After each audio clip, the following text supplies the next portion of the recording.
Budaya, jadi dari Universitas Indonesia. Jadi memang disertasi saya juga sudah menyangkut juga bagaimana hubungan antara pengaruh kebijakan kebudayaan terhadap perubahan sebuah korpus ya, sebuah. Kalau saya musik, tapi kan kemudian musik itu kan hanya sekedar teks, kan bisa kemana-mana. Kira-kira katanya budaya juga. Ya, budaya juga. Silakan Pak, kalau dari Kementerian Pariwisata, aspek yang sudah ada itu, artinya modal dasar dari desa Tumang ini, itu apa yang jadi daya tarik begitu Pak untuk pariwisata Indonesia? Mungkin saya dari general dulu ya, mungkin kalau dari kacamata ekonomi, maka kalau ingin mengembangkan sebuah produk kreatif seperti ini, yang perlu kita bangun adalah ekosistem. Ekosistem itu adalah keterhubungan sistem, antara mulai dari kreasi, produksi, distribusi, konsumsi hingga konservasi.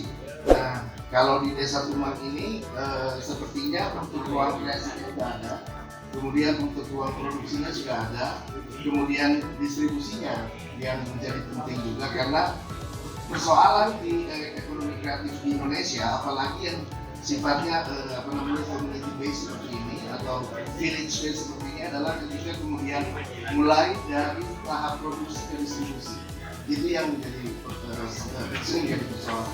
Oleh sebab itu, nah tapi malam ini saya melihat ada hal yang sangat positif, apa yang kami sebut dengan peta Helix.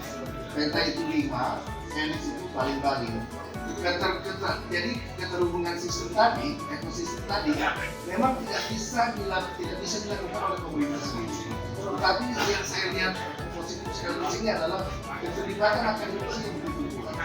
Artinya kita lihat akademisi banyak yang melakukan pengabdian masyarakat ya Pak ya, untuk mendukung kelancaran dari industri. Betul. Nah ini yang tadi saya dengan Pak Profesor Agung sempat cerita, dan memang kebetulan mungkin karena memang dari UI juga gitu ya. Jadi kebetulan direktorat saya adalah yang kekeh sekali dengan model pendampingan yang bertahun. Tidak bisa melakukan sebuah pendampingan atau sebuah pelatihan atau sebuah apapun yang itu tidak bisa hanya semata-mata dengan pendekatan single approach gitu ya. Misalnya fintech 3 hari misalnya. Itu ada yang harus lebih kontinu ya Pak. Artinya kalau programnya ada, lalu mengawalnya gimana gitu. Betul. Bahkan sampai di tahap seperti tadi.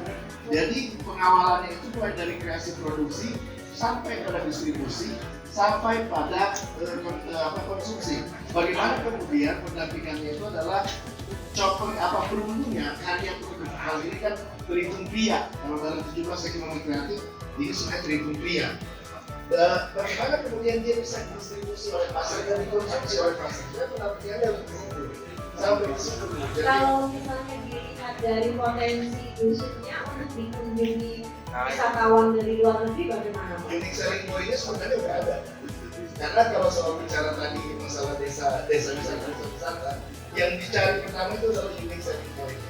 Unique selling point apa yang paling unik? Sebab di versi sebenarnya adalah ini sebenarnya bahaya pariwisata dan bahaya di dalam dunia ekonomi kreatif adalah bahaya homogenitas.